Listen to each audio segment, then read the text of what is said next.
بسم اللہ الرحمن الرحیم۔ سنو، اگر تمہارے لیے کوئی چیز بہترین ہے تو وہ تم تک پہنچا دی جائے گی، اور اگر تمہارے لیے بہتر نہیں ہے تو آ کر بھی چلی جائے گی۔ تم اللہ کی مصلحتیں نہیں سمجھ سکتے، اس رب کی مصلحتیں تمہاری سوچ کے برعکس ہیں۔ اس لیے اگر تم سے کوئی چیز لے لی گئی ہے تو یہ بھی یقین رکھو کہ وہ اس سے بہتر تمہیں دے گا۔ تم بس ہر حال میں اس کا شکر ادا کیا کرو اور اپنے نصیب کی بہتری مانگا کرو، کیونکہ بے شک وہ بہتر جاننے والا ہے، اور تمہارا رب تو تم سے 70 ماؤں سے زیادہ پیار کرنے والا ہے۔ اللہ تمہارے خالی دنوں سے واقف ہے، اللہ تمہاری روٹھی شاموں سے واقف ہے، وہ سب بدل دے گا، بس تم یقین رکھو۔ انجام کی فکر کیوں کرتے ہو جب کن فرمانے والا تمہارا اللہ ہے؟ اور ناممکن کے لیے دعا مانگنے سے نہ رکو، کیونکہ تمہارے ساتھ اللہ ہے، اور بے شک وہ ہر چیز پر قدرت رکھتا ہے۔ صرف وہی ہے جو ہر ناممکن کو ممکن کر سکتا ہے، تمہیں بس یقین رکھنا ہے۔ لا حاصل تمہارے لیے ہے، اللہ کے لیے تو نہیں۔ تمہارے لبوں پہ دعا اس کی رضا دلیل ہے۔ تمہارا مقدر دعاؤں کا پابند ہے، لیکن دعائیں مقدر کی نہیں۔ ذرا سی دیر کی وجہ سے مانگنا مت چھوڑنا، کیونکہ صدائیں کبھی رائے گاہ نہیں جاتی۔ تمہارا اس چیز کو ناممکن سوچنا اپنی جگہ، لیکن وہ تو اللہ ہے جس سے مانگنا ہے، اور ایسا تو کچھ بھی نہیں جو تمہارا اللہ نہ کر سکے، اور ہو سکتا ہے تمہاری چاہ کو ہی اللہ نے تمہارا مقدر لکھا ہو، اور اللہ تمہیں ایسے سنبھالے گا کہ تم حیران رہ جاؤ گے۔ اللہ اپنے ایک کن سے تمہارے ادھورے قصے کو مکمل کر دے گا۔ یقیناً میرا رب قریب ہے اور دعاؤں کا جواب دینے والا ہے۔ مت ہارو امید، یہ تو آزمائش ہے، فقط کچھ ہی لمحوں کی۔ آزمائش کے بعد سکون کا وعدہ بے وجہ تو نہیں۔ وہ کن کا فیصلہ کر لے تو کوئی بھی اسے روک نہیں سکتا۔ اور سنو، تم جتنی دفعہ دعا مانگتے ہو، اللہ اتنی دفعہ تمہیں تمہاری دعاؤں کے جواب دیتا ہے۔ تم یہاں ایک قطرے کے لیے رو رہے ہو، جبکہ تمہارا رب تو تمہیں 7 سمندر عطا کرنے پر بھی قدرت رکھتا ہے۔ تمہارا کام بس دعا کرنا ہے، عطا کی تدبیریں وہ خود بناتا ہے۔ جو دعائیں قبولیت میں وقت لے رہی ہیں وہ تمہارے نصیب میں لکھی جا چکی ہیں۔ آج نہیں تو کل تمہیں تمہاری مانگی ہوئی چیز سے نواز دیا جائے گا۔ دیر کا مطلب تو یہ ہے کہ تمہارے حق میں خیر کی جا چکی ہے، کیونکہ تمہاری انہی دعاؤں سے تمہاری من پسند چیز تمہاری جولی میں ڈالی جا چکی ہے۔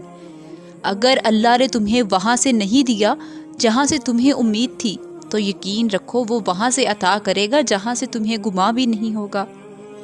امید نہ چھوڑنا کہ تمہارا بھی رب وہی ہے جو ہاجرہ کا تھا، اس نے ہاجرہ کو پیاسا نہیں رکھا، وہ تمہاری التجا رد نہیں کرے گا۔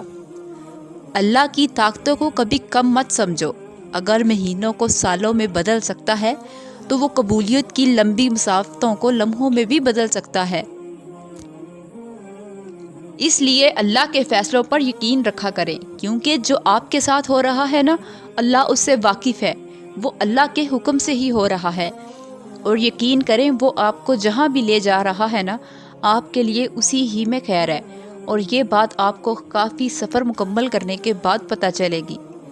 انسان یقین رکھے تو کیا کچھ نہیں ہو سکتا۔ جب ہم اللہ کی رضا پہ سر جھکا لیتے ہیں اور معاملات اللہ کے حوالے کر دیتے ہیں، تو اللہ بھی پھر یا تو ہمیں وہ چیز دے دیتا ہے یا پھر ہمارے دل کو ہمارے نصیب پہ راضی کر دیتا ہے۔ جب ہم زخم اس کے ہاتھ میں تھما دیتے ہیں تب وہ مرہم کا وسیلہ بھی بیچ دیتا ہے، اور جب ہم صبر کر لیتے ہیں تب وہ ہمیں اس صبر کا صلہ معجزوں کی صورت میں دیتا ہے۔ ان منزلوں پر خوش ہو جاؤ جو اللہ نے تمہارے لیے چنی ہیں، پھر وہ تمہیں ان منزلوں تک خود ہی لے جائے گا جن تک تو تم پہنچنا چاہتے ہو۔ تمہارا یقین، تمہاری دعائیں ہی تمہارا مقدر ہوتی ہیں، اور وہ کن کہے گا اور تم اپنی زندگی خوشیوں سے بری دیکھو گے۔ وہ کن کہے گا اور تم ساری تکلیفیں پریشانیوں کا اختتام ہوتا دیکھو گے۔ کیا اس نے تمہیں انکار کیا؟ خود سے انکار سمجھ لینا تمہارے ایمان کی کمزوری ہے۔ کیا تمہیں اللہ سبحانہ تعالیٰ پر یقین نہیں؟ تم مانگ کر تو دیکھو، اس کے لیے کچھ ناممکن نہیں۔ یاد رکھو اگر اس نے تمہارے دل میں کچھ ڈالا ہے تو نصیب میں بھی وہی ڈالے گا۔ وہ فرماتا ہے ساری دنیا بھی تمہارے مخالف آ کر کھڑی ہو جائے تب بھی ڈرنا مت، کیونکہ تب بھی تمہیں میں تنہا کافی ہوں۔ دعا کے لیے ہاتھ اٹھتے ہی ایک ہی دعا کا لب پر خود بخود آ جانا قبولیت کی نشانی نہیں تو اور کیا ہے؟ اللہ نے اگر دل دعاؤں کی جانب موڑا ہے تو کچھ تو ہے جو اس نے بدلنے کا سوچا ہے۔ لیکن میرا رب بہترین راستے سے گزار کر تمہیں تمہاری چاہت سے نواز دے گا۔ ہو ہی نہیں سکتا جو دعا اللہ نے دل میں ڈالی ہے وہ نصیب میں نہ ہو۔ وہ تمہیں کبھی گرنے نہیں دے گا، وہ تھام لے گا چاہے ہوا کتنی ہی مخالف کیوں نہ ہو۔ وہ تمہیں مڑنے نہیں دے گا چاہے اندھیرا کتنا ہی گہرا کیوں نہ ہو۔ وہ فرماتا ہے ماں اپنے بچے کی ایک سسکی بھی نہیں سہ پاتی، اور میں تو تم سے 70 ماؤں سے بڑھ کر پیار کرتا ہوں۔ وہ تمہارے دل میں دعا کا خیال لایا ہے تو سن لو کہ تمہاری کہانی بھی مکمل ہونے کی طرف چل پڑی ہے۔ اور وہ دعا ہی تھی جس نے حضرت یونس علیہ السلام کو مچھلی کے پیٹ سے نکالا۔ کوئی سہارا نہیں لیا انہوں نے دعا کے سوا، اور دیکھو تمہارے رب نے انہیں اس مچھلی کے پیٹ سے نکالا نا۔ اور جب تم اسے پکارتے ہو تو وہ سنتا ہے تمہیں غور سے۔ یوں لوگوں کے آگے گڑ گڑانے سے مشکل کا حل نہیں ملنے والا۔ تمہارے سب کام خود بخود ہونے لگتے ہیں، پھر وہ تمہیں زندگی میں کبھی بھی ناکام نہیں ہونے دیتا۔